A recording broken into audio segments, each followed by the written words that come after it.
All right, I've got another company and information to share with you to improve how we age. And I'm on a mission.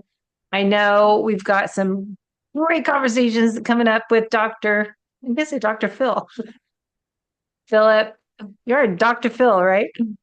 I am, yes. A different Not one. not the yeah, not the Dr. Phil that most people know, but yes, I am Dr. Phil Batterson. So, but I have a PhD, so it's not an MD. Don't get it confused. I just want to throw that out there before people want to take like medical advice from me or something like that. It's like I You can't give know, out medical advice. I I appreciate that because I am always confused these days of everyone that so many people call are a doctor, but now you have to say doctor of what? Because it used to just be a medical doctor, but now Mhm. there's a doctor, but they're a physical therapist or so someone that did nutrition, their nutrition program, and so they're a doctor of nutrition. Like how many doctors? We're all doctors, doctors of life. But Yeah, you tell us about your training.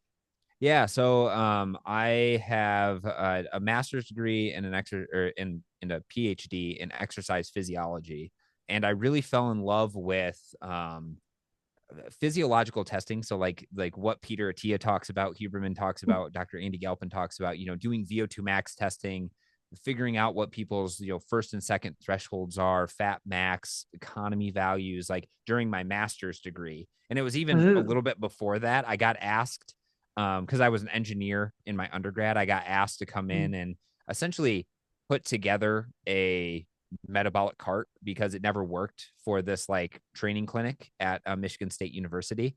And they were just like, yeah, you're an engineer. You should be able to figure it out. So, like that was like my first foray into it. And I was a runner as well. So Ah. it was this backpack device called a Jaeger Oxycon Mobile or something like that. And Hmm. it just never would work. And then I'd call, like the helpline, and then we'd get it to work. And then I'd do a few VO2 max tests. And that was like when I first fell in love with it. And then that translated to my master's degree.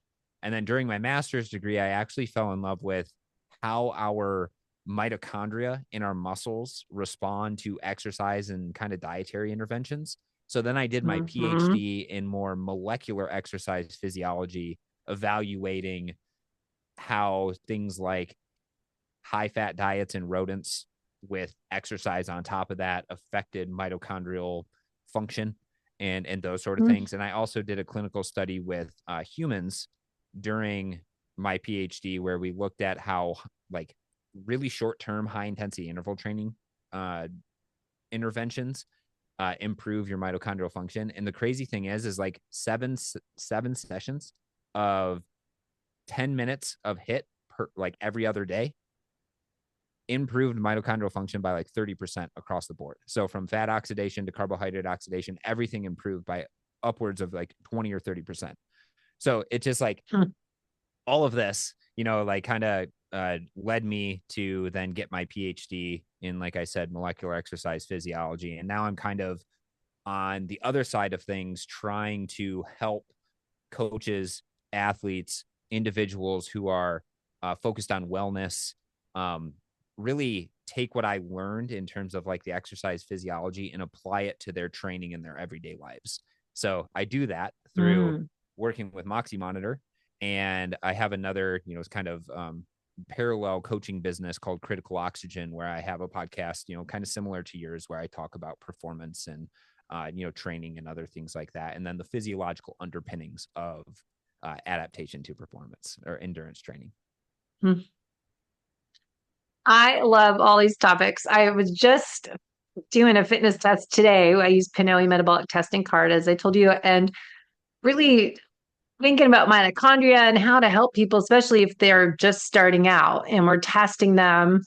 I guess we'll just start here. If someone's not Sure. in shape and they're trying to lose weight and they're metabolically unhealthy, I think that's a person that needs the most help. Rather, I had this thought this morning. Instead of focusing on VO2 max for all these athletes' performance, they're Mm-hmm. not the ones that need it as much, right? It's the people that are inactive, they're sedentary, they're not moving, they have poor muscle health, they're not exercising really or making the best food choices. So why focus on the athletes? Let's focus on the people that need the most help, is what I'm coming to. It's like athletes don't really care anymore. They're just like, I It, work out, I'm fine. yeah. No, I think that's a valid point. Like a lot of athletes that I talk to, like pretty much like any athlete who's been training consistently for extended periods of time already has their training dialed and everything like that. Hmm. You get them on a metabolic assessment, and their VO2 max is pretty high. Their first threshold or fat max might be the only Hmm. thing that you can kind of tweak and tailor depending on like the like the distance that they're doing. But their second threshold is already high as well. So Yeah. like it's one of those things where it's like, okay, well, you're telling me, we're just confirming, what we Yeah. thought, right? And that's, Hmm. I think that's kind of the value in physiological assessment is let's confirm that you have a Ferrari engine, in there, because if not, we don't really Just know. watched that movie last night. That's funny. Oh, nice. um, so let's confirm that, and then let's see what sort of training interventions we can do to make you better. Tune that Yes. tune that engine a little bit better. But then on the flip side of things, I was thinking the same thing. I was like, like generally, individuals who are sedentary, who may have overweight, obesity, maybe trending towards metabolic disease. Normally, I would say, oh, you don't actually need to test them because any sort of training that you do is going to make them better. But Hmm. my thought process now is, well, test them first Yeah. and see where they're at, because it is amazing, especially in the United States, where when you do like a VO2 max test for individuals, if you look at kind of like the norms, you would expect VO2 max for someone who is relatively sedentary but otherwise like not sick or anything like that to be Mhm. like 40, 45. Like if we're looking at all portions of the world, especially if you go over to Europe, everybody's VO2 max is like 45 or higher, even if they don't exercise. But here in the US, it's surprising. Like when I did my PhD clinical study, I think the highest we measured was like 40. And these were like generally healthy college aged individuals who just like didn't exercise regularly. And the lowest was like 20. So that's like, that's getting to the point of like, if we don't do anything about this, walking upstairs is going to be a VO2 max test for you. Yeah. So it's one of those things, like, but the good news is that even if you have a low VO2 max, even if these numbers come back and say your fat oxidation is almost non-existent, the good news is that Hmm. through exercise and through then dietary interventions, by just eating in a maintenance or a slight caloric deficit, you can greatly greatly greatly improve those numbers very rapidly. So I want I Hmm. want everybody out there to be encouraging, with people if they're doing, physiological testing and other things like that. Is like, the great thing is until you die, you can improve all those numbers. I don't care what other Yeah. people say about age-related decline in VO2 max and like other things like that. If you're Hmm. generally sedentary and you don't really exercise that much, the good news is you can improve your metabolic Yeah. health, your exercise health, all that sort of stuff, really until the Hmm. day you die. Because You're until only you going to get die, better. yeah, exactly. It's like by adding a little bit of stress, your body is an adaptive machine. It wants to create an environment that makes it so that stress is no longer a stress anymore. And Hmm. exercise is on the positive side of things as long as we're recovering effectively. So yeah, obviously you can tell I'm a little like passionate about this sort of stuff, Oh, yeah. but No, you're talking to the right person. yeah, I yeah. get so excited. That is so true. So, getting into Moxy Monitor, first, I want to just stay in this topic of people trying to lose weight. Mm-hmm. And if we talk about, you talked about mitochondria, and then we'll get into performance and longevity. I kind of say fat loss, performance, longevity. Ideally, they're all together. Mm-hmm. But someone that is starting out, they are really low fat oxidation rate. They're overweight, over fat, lean body masses needs to be improved. So, would you suggest someone that, because I keep seeing this a lot because of Huberman and Stacey Sims talking about sprint interval training. So if someone's just starting out, their peak fat max is maybe 80 heart rate, they're really Mm-hmm. poor at burning fat. Would Yeah. you have them do sprint interval training, or would you just build that base? And how do you work with the mitochondria function? Yeah, so with those individuals, it would really depend on like what they've done in the past and then what's actually safe for them to do, because individual like there were some individuals who would come into the clinic where I did my PhD work out of, who were actually like needed knee surgery, for example, but they were Hmm. so big and couldn't exercise and do anything like that. So they actually had to have them lose weight first so that they could Hmm. actually walk and do some level of exercise before going into surgery, so that they had some lean mass to be kind of I've heard that. protective against that Hmm. surgery. And so I would start with, where is the individual at? You don't have to Hmm. throw a sledgehammer at Hmm. a marble, like if you're trying to sculpt, like the statue of David, you don't have to throw a sledgehammer at it initially, because Yeah. even walking, I Yeah. guarantee you, if you put a heart rate monitor on these individuals, even walking, maybe like slightly like up an incline or something, is going to be an insane stress for them. So, Hmm. so the way that I approach it is kind of minimal effective dose, in a sense of, That's what I say. yeah. So Yeah. so you want to do the least amount to gain the most amount possible. And Yeah. there's all of these studies out there, all of these things that say, oh well, you have to do sprint interval training, or you have to do zone 2 training to improve this and this. It's like, no, no, no. You just have to put the individual in a state of stress. You have to have them recover effectively, and then Hmm. you just repeat that over time. And if they're Hmm. not improving, then obviously the stress isn't enough, or they're not recovering enough. So you have to Hmm. play with that. And I think that's the mark kind of a good coach, is dialing in that stress really well. And Hmm. and then on top of that, I would say there's two sort of markers of mitochondria. You have your mitochondrial content, which is like how many mitochondria do you have in your muscles, and then your mitochondrial function, how much oxygen can your mitochondria use when that oxygen is actually being delivered. Hmm. And if we just look purely at like the research, high intensity interval training, sprint interval training, those sort of things is really, really effective at increasing mitochondrial function. So the amount of oxygen we can actually use. Hmm. On the flip side of things, doing like kind of longer, slower, what some people call zone 2 training, is going to be more effective at increasing capillarization, which is going to increase the amount of blood that can be delivered to the muscle, and mitochondrial volume, or mitochondrial content, which is the amount of mitochondria in the muscle. But that being said, if you're very, very, very detrained, anything you do is going to improve both. It's going to improve Hmm. both mitochondrial content, because you're essentially at a floor. So the only way you can go is up.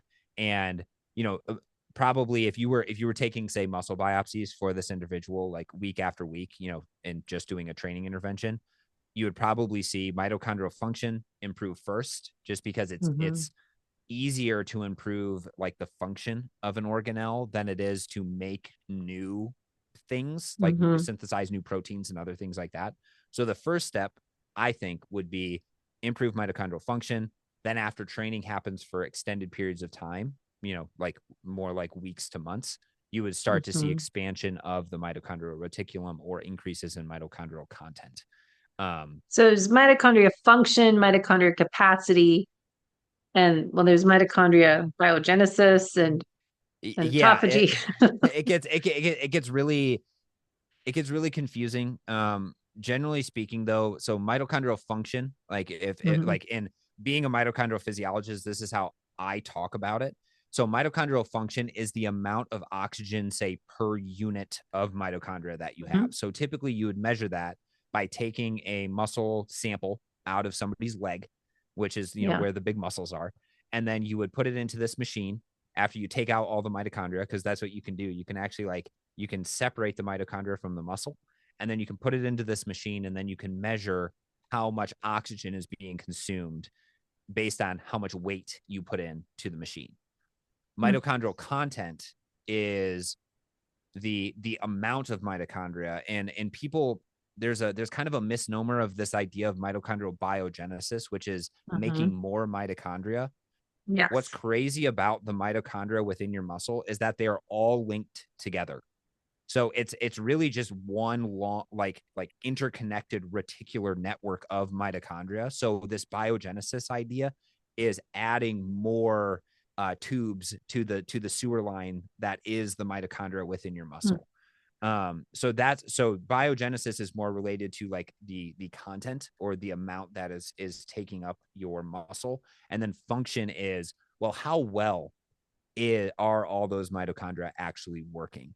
And then Hmm. mitochondrial capacity is probably on that function side as well. I don't know how you use it as a definition, but I would say it's probably more on like the function side of things.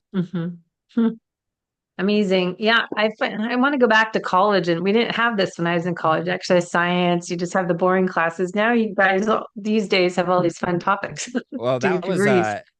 all of that stuff that I learned. That was a very brief topic that I taught in my exercise physiology class during my PhD. But that was like uh, what I just kind of taught to everybody was about 4 years of PhD knowledge, like scrunched into like 5 minutes or whatever.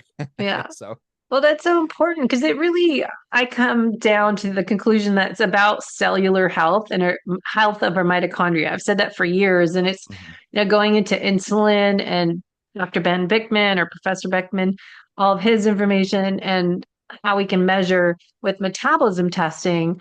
But what is Moxy? What are you guys doing and tying that all together Yeah, to look at yeah. So metabolic health or, yeah, it, so I'll take a little bit of a step back to my master's yeah. degree when I was measuring predictors of performance, and generally speaking, there's been postulation and hypotheses out there that the combination of your VO2 max, your second threshold, or if you want to call it FTP, lactate threshold 2, ventilatory threshold 2, really Mhm. whatever you want to call it, Yeah. and exercise economy. So how much oxygen or how much energy it costs to run or cycle at a certain power output or speed. The Hmm. combination of that was thought, is still thought to predict endurance performance pretty well. So you measure all of those, you put it through, multiple linear regression, and boom, a combination of your VO2 max, your second threshold, and your economy in some equation will be predictive of 40-kilometer time trial performance in cycling, running, those sort of things. What my master's degree did is we actually tested that hypothesis because it was written in a review, but then it wasn't really tested. Like nobody took it and mathematically really like tested it. So we measured all those variables, but then we also used this technology called near infrared spectroscopy, and that's what the Moxy essentially is. And what these devices do is they shine red light into your muscle, and by measuring changes in the absorbance of certain wavelengths of red light, you can actually tell how much oxygen is bound to a red blood cell underneath the sensor at any given time. So you can say by measuring these changes in oxygenation, how much oxygen is really being used by the muscle. Is it being delivered adequately by the heart, and those sort of things? And what Mm-hmm. we found when we compared, well, in our hypothesis was is that a measure of muscle oxidative capacity, or the ability to deliver oxygen via the capillaries to the muscle and then use that oxygen that's in the capillaries by the mitochondria, we thought that that was going to be a better predictor of endurance performance than kind of like the traditional predictors of endurance performance that had been hypothesized. And what we showed, and I can't remember the exact numbers because it's been a few years now since I did the actual study, but there was like something like 78 to 85% of the variance in time trial performance in our cycling athletes that we measured was explained by a combination of VO2 max, second threshold, and economy, which is insanely high. That's like numbers that you don't really find in like R squared values. Then when we ran the near infrared spectroscopy muscle oxidative capacity numbers, it was over 80%, or something like over 85% of the variance was just determined by your body's ability to deliver oxygen and then utilize it at the level of the muscle. So that's essentially, like in a nutshell, kind of what NEARS is doing is it's telling us how well can your cardiovascular system deliver oxygen to your muscle, and then how well can we use that oxygen within our mitochondria to essentially propel us forward or exercise. So that's great for people performance wise because they can, what do you use with this information if you're trying to be best athlete. Yeah. So you would say, I mean, it's kind of what it comes down to with any sort of physiological assessment, right? Is you say, Mm-hmm. well, I want to measure this number. And if this number isn't adequately high for the performance that I'm trying to do, VO2 max is a perfect Mm-hmm. use case here. Yeah, So thinking that. for example, we know that individuals with really, really high VO2 maxes tend to excel in things like a 1500-meter run, maybe a 3K, maybe a 5K. Like that's Mm-hmm. really, really important for VO2 max. So if that were the case, and it's not the only thing, because I just said we just showed that it's the combination of second threshold and economy that also help to predict endurance performance. But because the race is done close to VO2 max, you probably need a high VO2 max in order to be successful at it. So Mm-hmm. if you know that that's the case, and you know your individual doesn't have a very high VO2 max compared to the rest of the field that they're racing, then what you would do is you would measure that. You would say, oh, crap, this person's VO2 max isn't as high as we want it. So what we need to do is we need to do interventions to make that better. And then you do your intervention, whether you want to do block periodization or whether you want to do traditional periodization, with just more emphasis on VO2 max training. And then 6 to 8 weeks later, you test it again and you say, oh, did their VO2 max go up? And Mm-hmm. in combination, if their VO2 max went up, did we get the expected increase in performance that we also wanted to determine? Um, Mm-hmm.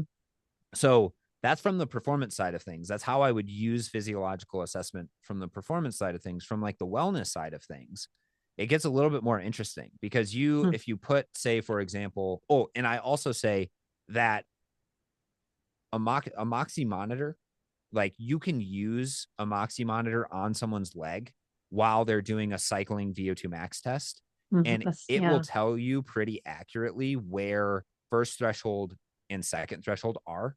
So if you're familiar with ventilatory thresholds or if like using lactate, they're pretty similar in terms of where breakpoints in those numbers actually happen.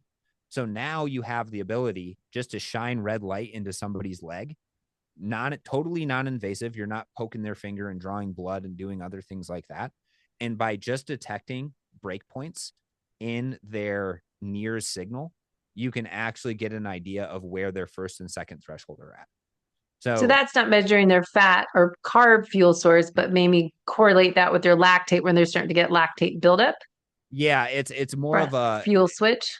it's more of a how is physiology changing? So how is Mm-hmm. the amount of oxygen that we're using changing in response to the exercise that The we're doing? intensity. It definitely can't measure carbohydrate and fat oxidation. Really, the Mm-hmm. only way to do that is by measuring it Yeah. via VO2 and CO2 and RER. Um, Mm-hmm. so yeah, but we can definitely measure those shifts. So that first shift in muscle oxygen saturation is has been shown to be pretty highly correlated with fat max, for example. I couldn't But yeah, tell I wasn't you. saying you measure it, but it Yeah. will correlate the data Yeah. together. You see patterns. Yeah, exactly. And like people, if you are familiar with the literature, they're not exactly the same, but Mm-hmm. they're pretty darn close, especially when we start to get into the application side of things. And Mm-hmm. like if you had an individual who like hadn't done any exercise before and you wanted to figure out their first and second threshold, it's going to get you a lot closer than using something like 220 minus your age for heart rate determination. Yeah. Um, so you can do that with Moxy. And then another thing you can kind of do is you can get an idea of how well the muscle mitochondria can actually extract oxygen compared to how much you can deliver. So if you put a Moxy monitor on an individual and you have them exercise harder and harder and harder and harder, what you would expect is they start to consume more oxygen. So the SMO2, so the percentage of oxygen that's underneath the sensor would start to go down, and then it would go down more rapidly, and then it would eventually reach, a low number. Mm-hmm. That low number is highly variable depending on how well your mitochondria can actually extract oxygen. So, for example, in a really well trained endurance athlete, those numbers can get down to, I don't know, single digits, like 10%, 5%, those sort of things. And individuals who have what we kind of call a muscular limitation or a mitochondrial limitation may not be able to get that number below 70%, Mm. simply because their mitochondria just don't have the capacity to pull that oxygen out. So you can get an idea, or at least, some level of idea of how well these people's mitochondria are working. And Mm. that's where this idea of, oh, an individual who is sick, we want to get their mitochondrial function better. So we're going to do sprint interval training, high intensity interval training, and that's going to, increase their mitochondrial function. What you would see if you put an individual who was healthy enough to do sprint interval training, they would start maybe at like 60%. And then towards the end of that intervention, or as they go on, that low point could go lower and lower and lower and lower. To the Mm. point where, they might reach like 40%, 30%, those sort of things. So then at that point, you're like, oh, well, maybe we just improved their mitochondrial function. And now we have a surrogate measure of that by saying, what's the lowest point that you can reach, during like a sprint or, a maximal exercise test. Hmm. So I think it'd be helpful if you could educate the listeners on oxygen into being used in mitochondria to create ATP is more what we used to call, and Daniel Krumback's made me confused of saying the word aerobic versus anaerobic because it's Uh-huh. just fuel switching as we increase intensity. So, what have you learned in your education and training on if we're measuring the muscle, how well it uses oxygen? Does that mean we're using more fat for fuel the higher it is? And then as intensity goes up, if oxygen is less, does it correlate with different fuel switches as more carbon dioxide and lactate or Yeah. creatine phosphate? It's everything is certainly related. There was a paper that I published during my PhD where we looked at the amount of lactate that was in the blood compared to how SMO2, or skeletal muscle oxygenation, which is the NIRS number that we measure, is changing. So, and what I mean by that is, if you have an individual exercising, if they do a lactate test, for example, the typical lactate test is something along the lines of doing exercise for 3 minutes and then taking a 1 minute rest. And then in the 1 minute, you prick their finger and you get a lactate measurement. What you do if you're going to do SMO2 measurement is you get rid of like the first minute of exercise, and then you measure how that SMO2 is changing. Is it a positive line? Is it a flat line? Or is it a negative line? And what you find is that the slope of that SMO2 change is directly yet oppositely related to lactate accumulation in the blood. So as lactate goes up, the rate of SMO2 utilization or usage goes down. And essentially what that is saying, and we can get into more of the physiology in just a second, but essentially what that is saying is that as you start to utilize more and more and more oxygen, something eventually happens where your cardiovascular system can't deliver enough oxygen for your mitochondria, and then that results in higher reliance on carbohydrate oxidation. So let's see where to start here. So in the beginning, like if we're actually kind of getting an idea of what somebody's, say, substrate oxidation is just purely based on their muscle oxygen profile. If you had an individual that, they started exercising and you're doing a 3-minute step test, 3 minutes, and then you increase the load another 3 minutes and it goes harder and harder and harder. What you would expect is over the first, few minutes, SMO2 is either going to stay pretty flat, or in some people, cardiovascular system actually ramps up pretty well. So you actually over deliver oxygen to the muscle. So SMO2 goes up. There's eventually an exercise intensity that results in kind of like a changing of that positive slope to more of like a down. It's like a little bit of a downshift and then flat. That area, that transition point from positive to flat, or from like flat to a lower flat level, is actually pretty well correlated with maximal fat oxidation. Like I said, it's not perfectly correlated in all Mm-hmm. cases in those sort of things, but you can basically say that because of probably fiber type recruitment that's going on, because of the over delivery or adequate delivery of oxygen, we're then able to oxidize fat more readily. Then, as you start to continue, or as you continue to increase exercise intensity, oxygen levels go lower, they go lower, they go lower. And this is going to then be related to those increases in carbohydrate oxidation. So after fat max, right, you have to start using more carbohydrates in order to make enough ATP. But for the most part, the carbohydrate oxidation that's occurring results in pyruvate going into the mitochondria, being uptaken by the mitochondria, and then oxidized for aerobic generation of ATP. Mm-hmm. After you reach the final low plateau point, you see kind of negative slopes that start to happen. Mm-hmm. So now something is happening where your cardiovascular system can no longer adequately deliver enough oxygen, or your mitochondria are using too much oxygen compared to what can be delivered. And then what happens is your mitochondria essentially get maxed out. And when your mitochondria get maxed out, they're still utilizing a metric crap load of oxygen. But now what's happening is you're doing so much carbohydrate oxidation that's outside of the mitochondria. So this would be anaerobic or non-aerobic carbohydrate Not metabolism. using mitochondria to produce energy. Yes, yes, precisely.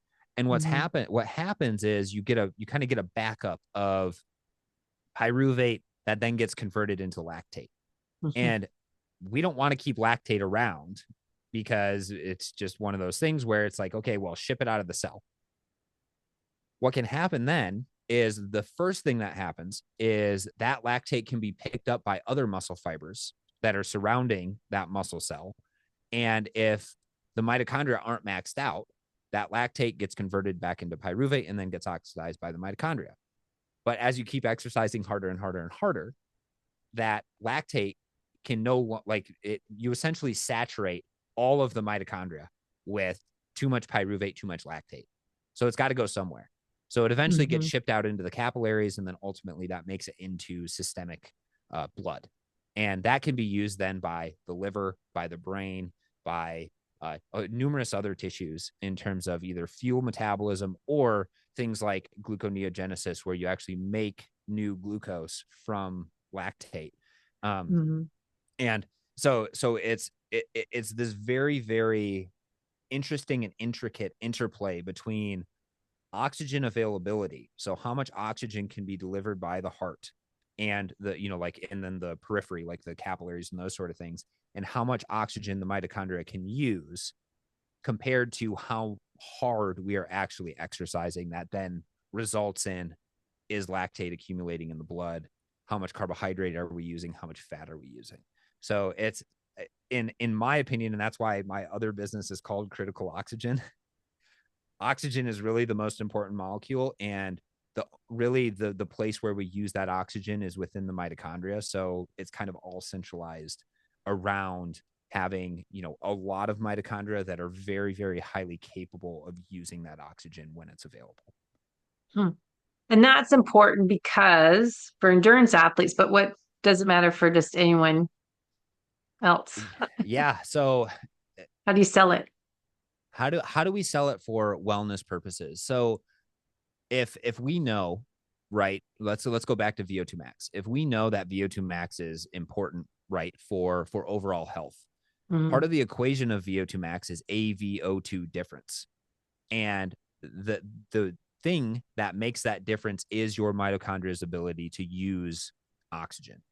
So Mm-hmm. if you have a very low capability, like low functioning mitochondria, you could have the strongest heart in the world that's delivering as much oxygen to your muscles as you possibly can. But if you don't have any mitochondria that can't use that oxygen, your VO2 max is going to be garbage. And Mm-hmm. if you have a low VO2 max, think about this. If those of you out there, if you're trying to explain this to somebody, or if you're just interested in this, think of the hardest exercise you've ever had to do. Probably, I imagine most of the people listening to this do exercise. Think of the hardest exercise you've ever done. It's probably, just like running up a hill really, really hard, or riding a bike really, really hard, something along those lines. if your VO2 max gets too low, that's how it feels when you stand up to walk into the kitchen to get a glass Mhm. of water. Mhm. So if your VO2 max gets too low, then you are constantly in this battle of feeling like you just did a VO2 max workout after things that shouldn't feel like that anymore. Mhm. And on top of that, your mitochondria are the place that are using both fats and carbohydrates. So if you have, again, low functioning mitochondria, then you probably can't utilize fats very well. Mhm. You probably can't switch to using carbohydrates very well. And if you can't switch between the two, then then you're metabolically inflexible, and that can also have ramifications in terms of feedback mechanisms that induce more insulin resistance. Insulin resistance or inability to take glucose into your muscles from the blood can then lead to high blood glucose levels. High blood glucose levels can then lead to kidney damage. Elevated glucose levels over time is called type 2 diabetes. And there's a lot of very, very negative ramifications of having type 2 diabetes. So it all kind of like is centralized at the mitochondria, because when we eat as well, the mitochondria are also kind of what are potentially generating, or the if we think of inputs and outputs, right? The inputs for the mitochondria are fats, carbohydrates, and to some extent proteins. The outputs are exercise, and to some extent there's probably some elevation in say like postprandial metabolism. Mhm. So if you have poor mitochondria, then you kind of lose the ability to pull, or to take to push the gas pedal and move in the ATP direction. And then you get this buildup of like fats, carbohydrates, and those sort of things. And again, those are all going to feed back. So less mitochondria, less ability to actually produce aerobic ATP, more risk Mhm. of things like type 2 diabetes, other chronic diseases, because you're just simply not able to dispose of the fuels that need to be oxidized. Because if they just float around in your body for too long, then they can actually act as negative feedback mechanisms for things like disease. Mhm. Wow. So just to summarize a little bit and go into how do we get more mitochondria? Mm-hmm. Get this testing done, get a metabolism testing, as I do PNO, and there's other brands, and then use Moxy. How can we test? Say we know we could do better. How would you get someone to say work on improving their mitochondria health? Yeah. So I think the most valuable thing again is to just get a baseline measurement. Um, Mhm. and this is where I think, like, for example, you use PNO, and with PNO you can actually use a Moxy monitor and you can collect SMO2 data during the same time. So for example, you can use Moxy as a second check on when first and second threshold are happening.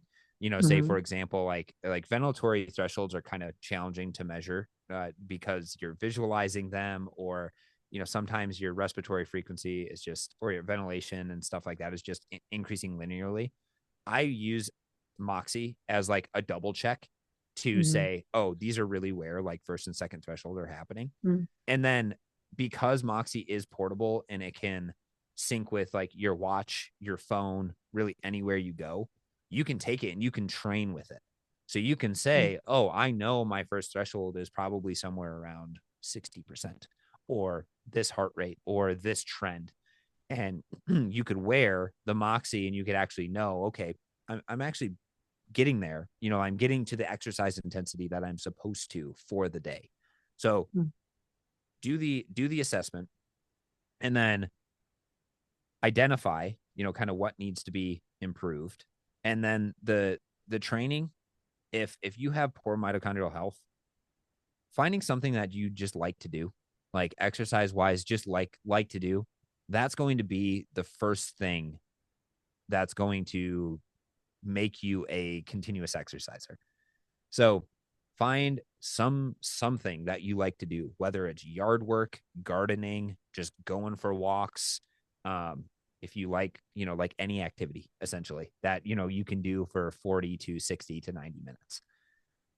After you've kind of established the habit of just doing it, it doesn't, like, I don't, if we're starting from like square one, I'm not going to tell somebody you have to do, sprint interval training and make them miserable, for the next 8 weeks, because that's a really good way to turn somebody off exercise. And we know that exercise is the single best thing you can do for pretty much any aspect of health. Mm-hmm. So the first thing is encourage somebody to find exercise that they like to do. Then what you can start to do, once they start to like the exercise, you say, okay, now I'm going to introduce just one day of maybe Mm-hmm. exercise you don't want to do. Like, it's going to be hard, but there's good rewards for it because you get more bang for your buck in terms of improving your mitochondrial function, improving your mitochondrial content, those sort of things. And that's probably going to be something along the lines of, I think sprint interval training is pretty accessible because you just say, I just want you to ride as hard as you can, or walk up a hill as hard as you can for 30 seconds and then rest for 2.5 minutes. So yeah, it's going to suck for that 30 seconds, but you get a full rest afterwards. And then you repeat that 3 to 4 times. Mm-hmm. And then you have them, implement that just like once per week, because again, the whole goal is we want people to enjoy and see the benefits of, the Yeah. exercise that they're truly doing. Then what you can do is you can start to get into more of like, like Peter Attia's, VO2 max development, things like 4x4s, 3x3s. If you really want to do like 30-30s, 1 minute on, 1 minute off, really anything that's like a pretty hard effort for a Yeah. certain amount of time, from anywhere from 30 seconds to 5 minutes with equal amount of rest. That's now going to start to target a little bit more both your mitochondrial development as well as your cardiovascular development. Get your stroke volume up a lot more, expand your plasma volume, do other things like that. So it's this like slow introduction to kind of hard, grueling exercise. But again, most of it is going to be easy. Like, park a little farther, like, because even just Mm-hmm. walking, like an extra, say, like 20 minutes a day, like that Yeah. accumulates a lot of benefit over time. Um, Mm-hmm. so that's kind of my, like, simplistic answer. Like, Yeah. but I want to encourage everybody. It's like, it doesn't have to be this complicated thing that is, like, oh, well, I heard that I have to do sprint interval training, but I hate sprint interval training. It's like, well, don't do it then. I always tell people, like, it's like, maybe you hate the idea of it, but if you do it once a week, like, you do it, you got enough willpower to do it, get some really good music going, do those sort of things. And Mm-hmm. then you recover for a week. And then mentally you'll be back and ready to do it and ready to crush it the next time you do it. Mm-hmm. So yeah, that's how I think about it, I guess. Yeah, no, that's amazing information. I think there's the different categories of athletes and people that are not athletic and they need to be, as we've just been discussing. Then there's people that often are like at an Ironman triathlon, and we were just in Kona, and other competitive high performers that tend to do too much of everything and they do too much training. They think they're in zone two, but really they're in zone three. And they do all their workouts with their friends. And I'm in, Solana Beach, Del Mar, Encinitas. There's a lot of athletes out here training, and they're every time I see them, everyone's working so hard. Like, that is not zone two. You're totally Mhm. doing more of a high intensity workout tempo session. So I think Yeah. a lot of our listeners are people that are doing too hard of exercise and they're not improving their fat oxidation rate when they are training for endurance sports, and they tend to do everything hard Mhm. or too much of intense exercise. So do you find that the people the other end that, we're talking a lot about the people are not exercising a lot, their fat oxidation level is, low, and to go up the stairs or getting to the VO2 max. And then we've got the other end of the people that are doing everything so hard, we need to bring them over here. It's like what Mhm. I used to say when I owned my fitness studio. The CrossFit people and the yoga people need to meet in the middle. Uh-huh. Yeah.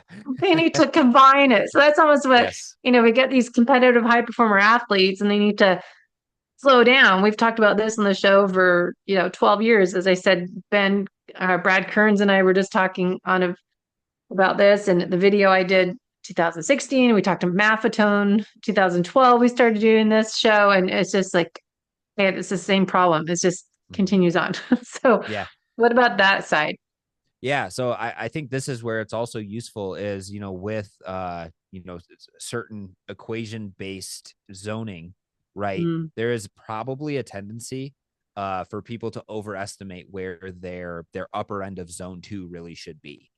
yeah. So this is where physiological assessment comes in again, right? We just said, you can do physiological assessment, whether it's with like the PNO or whether it's with Moxy Monitor, and you can actually determine, and most of the time it's actually a little bit lower than where you think it is, where your first threshold is. Mm, That's okay. It's okay for it to be a little bit lower. And I think just by measuring it, you give people kind of like the okay to be like, nope, I can't go over this. Even though you say, yeah, I know it feels easy, but the point of zone 2 isn't for it to feel super, super hard. This should be a pace that is sustainable for mm, hours. Like, probably like close to your Ironman pace if you're like an age grouper or something along those lines. And I think a lot of us, like, the CrossFit athletes. I used to be a CrossFit athlete. I'm tendency to be a masochist in terms of, like the type of exercise. So when I don't feel that a workout was hard or that I was really breathing hard or something along those lines, I feel like, oh, it wasn't worth it that day. That's not the case. And I know a lot of people want to talk about zone 2 like it's this magical, like fix your fat oxidation, mhm, improve your mitochondrial content, those sort of things. I'll tell you this, and I'll burst a few bubbles here. There's really at least no good studies that I could find, other than one series of papers written in like 1994 to 1996 that showed that true zone 2 training. So, and by that, I mean exercise at LT1 fat oxidation or max fat oxidation VT1 or lower really improves mitochondrial content. Like, there's one study that showed that citrate synthase improved if you did 10 plus hours a week of zone 2 training. So, what I want people to think of zone 2 training as is a way to build volume, because we know volume is extremely important for endurance performance, and a way to recover between hard efforts. It is use it as a tool for not accumulating more fatigue. So when you can go and do those very, very high intensity efforts that we know improve mitochondrial content, improve mitochondrial function, improve cardiovascular function, improve capillary density, those sort of things, because those are way, way larger stresses in a shorter period of time. Use that zone 2 as a means of accumulating volume, but not accumulating more fatigue. And mm, this is where like the talk test comes in, is mm, if you can't talk like I'm talking right now, maybe, mhm, maybe a pause between sentences, then you're not really in zone 2. So mhm, in the way that I approach it is always be more conservative, because whether you're, say for example, if we determine that your zone 2 was 180 watts on the bike, if you're at 190 watts or 170 watts, those are still the same distance away from your zone 2. The 190 watts or the 200 watts that you're running is just accumulating a lot more fatigue compared to the mhm, 170 or 160 that you're doing. So it's more of a mindset shift of, well, what is the purpose of truly doing zone 2? And the way that I now think about it, because I used to fall into the trap of, if I'm not exercising right at that edge of zone 2, then I'm not getting better.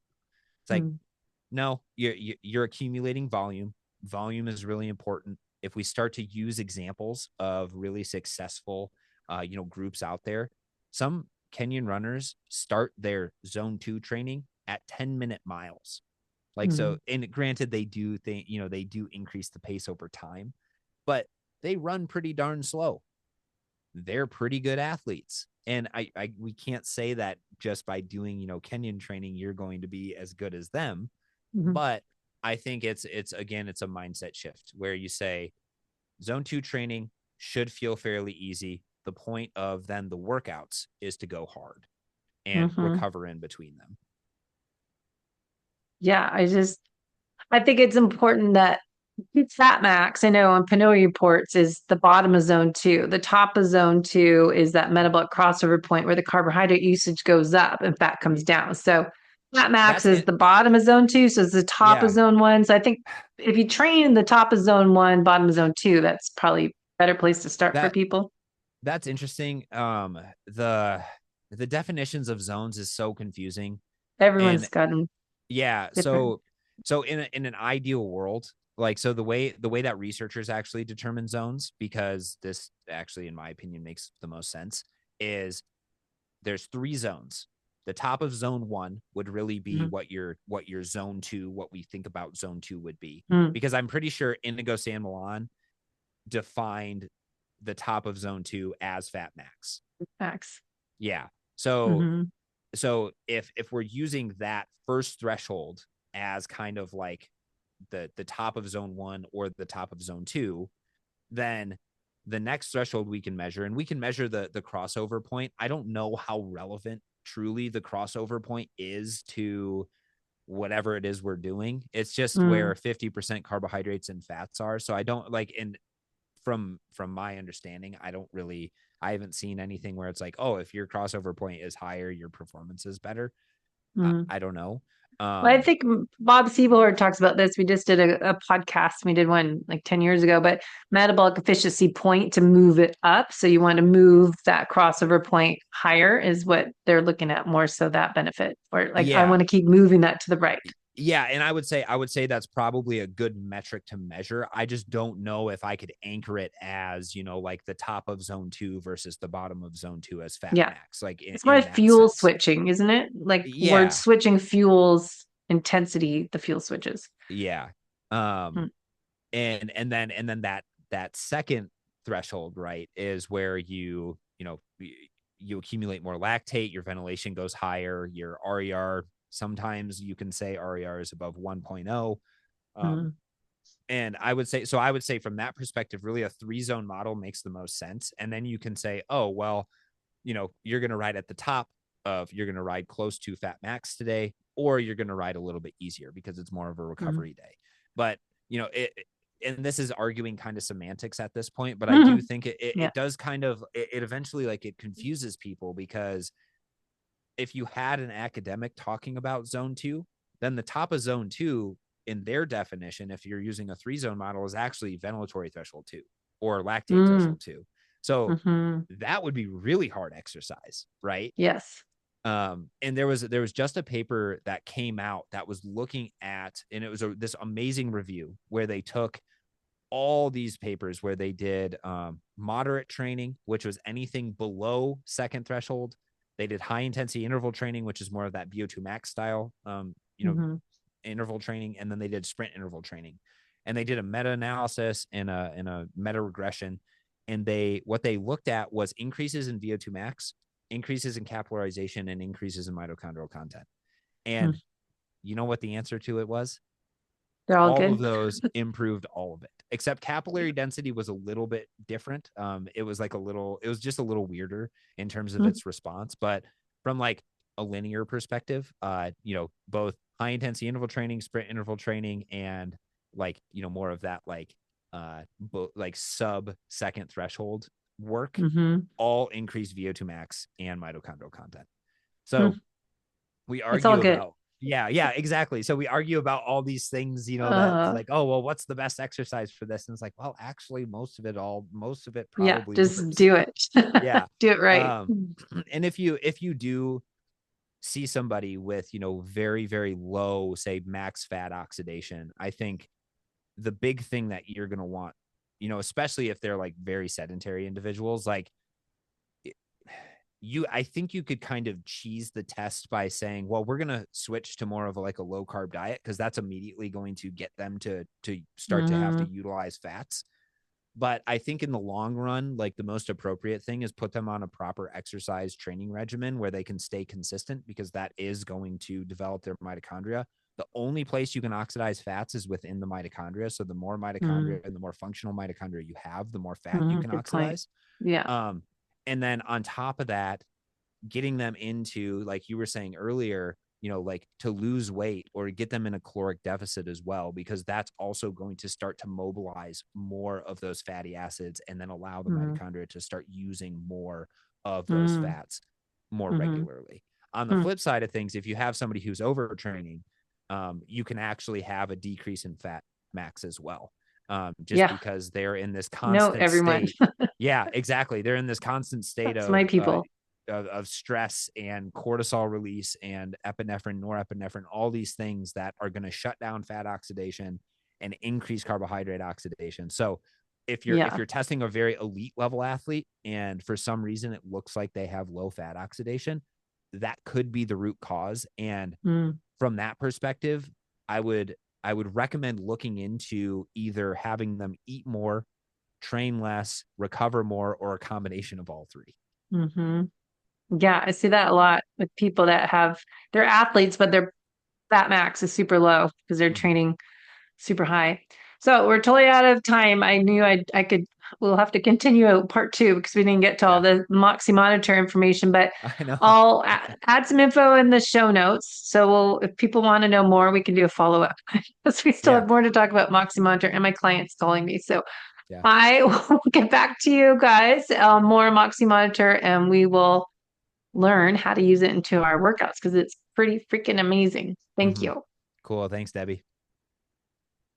All right, I'm gonna do